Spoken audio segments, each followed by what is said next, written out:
What is going on, everyone, and welcome back to the channel. I hope you're all doing well. Now today I've got for you part one of a two-part Entitled Parents special. Yep, that's right. This Entitled Parents story is so brilliant that I had no choice but to spread it over two separate videos on my channel. So today you'll be getting part one and tomorrow you'll be getting part two. Now look, I do not want to spoil anything that happens in this brilliant story, so I'm going to give you a little bit of insight without hopefully ruining anything. All you really need to know about this crazy adventure is that it's all about this one group of entitled, well, stupid people perhaps, at sea. Weird woman believes sailboats are public property. I'm a 43-year-old IT guy, divorced with two kids, a 9-year-old girl and a 7-year-old boy.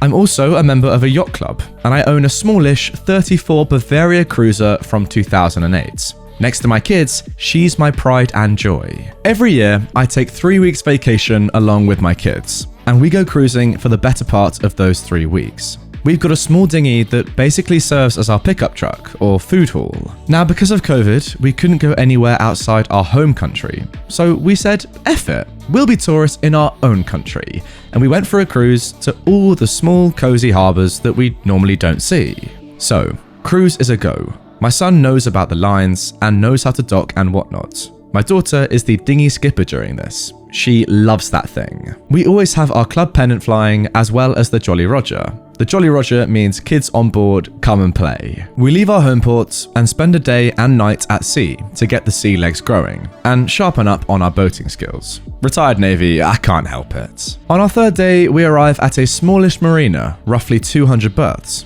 In my country, calling ahead on VHF is not a thing, so the only thing to do is either go in with the boat or send in the dinghy to spot for a berth. Now, occupied berths are marked with a red sign. Available is a green sign. My kids know this, and they are also learning to spot a fitting berth. Our boat is 3.6 meters wide, and the berths are different in width. So the trick is to spot a berth wider than 3.6, but not wider than 4 meters, because that's the golden difference.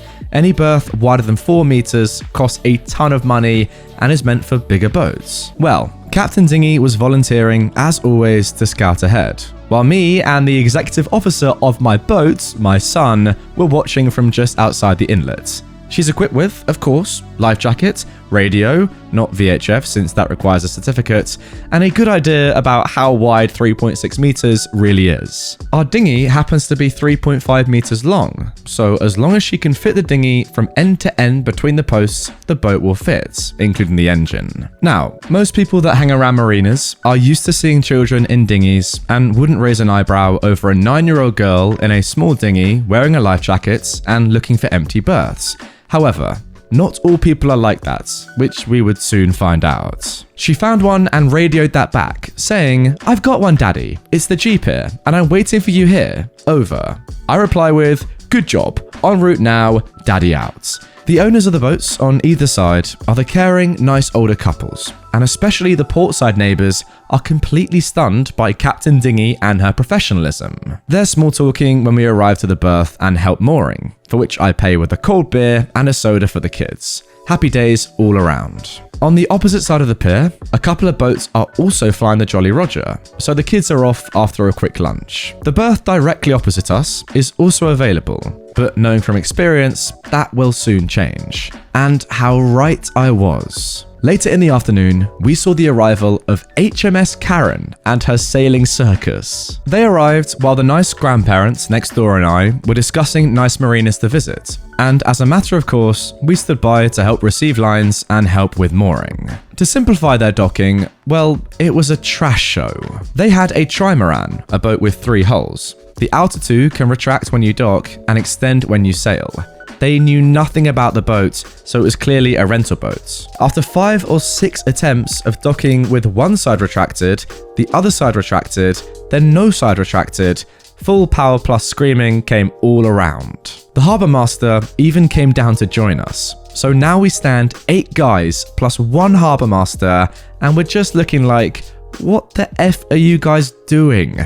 Even my 7-year-old son comes by with some new friends and they say, "Are they for real?" Grandma to our port side quickly provided some ice and soda for the kids. She was amazing.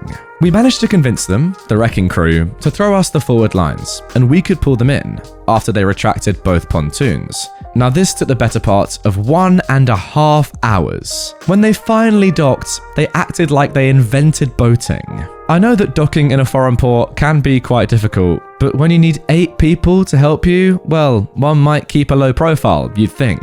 But not that couple though.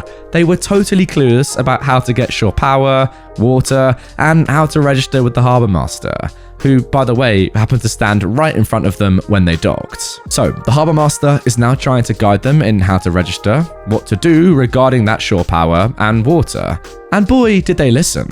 Well, no, they didn't. HMS Karen started to full yell instead about how they'd paid a lot of money to rent that boat and how they expected harbour fees to be included in the rent, and then threatened to report the harbour master to the rental company they used and somehow get him fired for trying to extort money from them. After her endless monologue, there were about 8 to 10 guys laughing. The harbour master just looked at them and went, "Okay, these are the rules. Each marina requires a fee for docking. That fee covers power, water, and the space you occupy. It includes access to bathrooms, cooking facilities, and cleaning. Your rental company does not own any marina. Is that clear?" The circus husband understood, but failed to convey the last part to HMS Karen, something we found out later the next morning. Next morning, we prepared to go underway. Kids are saying goodbye to their new friends. My son is pampered with cookies from Grandma Port and Starboard. Broken hearts from the young girls in the marina. He's got blonde hair with curls and green eyes, a true heartbreaker. And Captain Dinghy is getting ready to go underway. She's dressed in the uniform for the part. Unicorn PJ pants, swimwear, and a life jacket. Now here is where the title, which I'll remind you guys is Weird Women Believe Sailboats Are Public Property, comes into play. We're finishing our stay, meaning pulling our shore power cable, testing our lights and systems, testing our bow thruster and prop, VHF and dinghy. But while I'm standing at the stern, ready to single up the lines, so my curly-haired executive officer will have an easy job, HMS Karen comes running up to me. "What are you doing?" "Good morning. Yeah, we're gonna get underway now. We're going to an island recommended by our Grandma Ports. Enjoy your stay here." "What? We can't leave?" You're pretty sure I can? Sorry, why wouldn't I?" "Because we want that boat." "What? You want my boat?" "Lady, my boat's not for sale. So, excuse me, we have to go." "What? No, all boats are property of the rental company, and we called them yesterday and chartered that boat. Now hand it over or else." "Lady, you're nuts." I then say to my son, "Clear forward lines," and to my daughter, "Meet up outside the marina, docking starboard side." Now we are not attached to the marina anymore, and my son is rolling up the bowlines when HMS tries to grab the push bit to keep us in the marina. Well, she lost that battle. "All stop," I say. "Man overboard." She came up yelling and screaming. Starboard Grandad guided her on board their boat and asked her what the heck she thought she was doing, while Port Grandad called the harbour master. "Is she okay?" "Yes, we got her. Enjoy your trip, and we'll see you at the new port." We leave and head for that port. And oh boy, did I hope that she was a one-time Karen. But guys, as I said in the intro, unfortunately, that post right there is just the beginning of this story. Look, the scene has now been set. There's a Karen on the high seas, right? That's all we know. She's already, completely mental. That's clear to see. But amazingly, this story does not stop right here. Let's move right into part 2. So then, moving on to the second part of that story. Weird Women Believe Sailboats Are Public Property, part 2. When we left the marina and recovered Captain Dinghy and the dinghy itself, we set sail for the island suggested by Grandma Port. The sail itself was pretty uneventful. The executive officer of the ship, my 7-year-old son, caught a fish, a nice 2-kilogram cod. Wow, that was dinner. That is not uneventful. That's a great catch, mate. Next morning, we had an equally uneventful docking next to a nice young couple that were on their first cruise in her parents' boat. A nice 30-feet boat, beautifully maintained. Now, because the marina had floating docks, we reversed in and lowered the stern. After the usual post-docking exercise, fenders, lines, power, and check-in, we greeted the young couple next to us and checked out the marina. The Jolly Roger was still flying, so there were a couple of young pirates, kids, awaiting to see who the new recruits to the playground were. After a quick lunch, the kids again were off. I was about to shut down the stationary VHF when I heard a call from the Coast Guard advising all mariners to keep a lookout for a stolen boat in the area, with a description vaguely matching my boat, as well as a couple of hundred others. Now that is not something that happens every day, but I know that a few human beings get confused about the mine and not mine concept, so I took a note of it and turned off the VHF. At around 4 o'clock, I recognised a boat coming in, and was pleased to see Grandma Port from the first post, standing at the stern looking for a spot.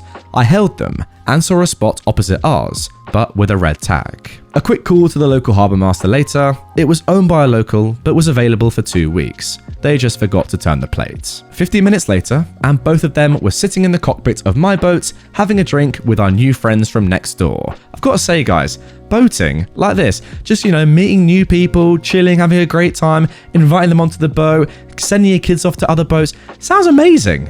It sounds like a whale of a time. Anyway, during this drink, we get to hear Grandma Port's story.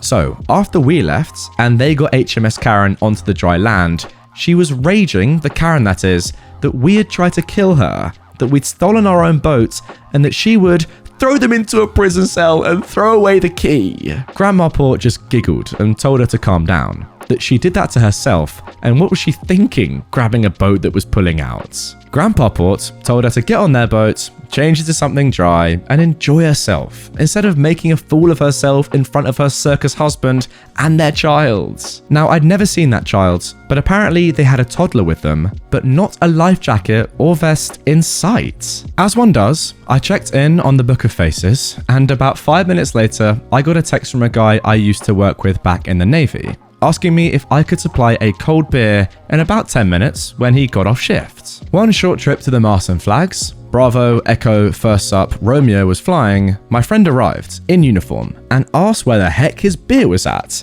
We've known each other for the better part of 20 years. So he expected to get the "where the heck have you been, shipmate" back. After the hugging and the "how the heck are you" talk, I introduced him to my new friends and the grandparents. He definitely had Grandma Port on his good side because of the uniform.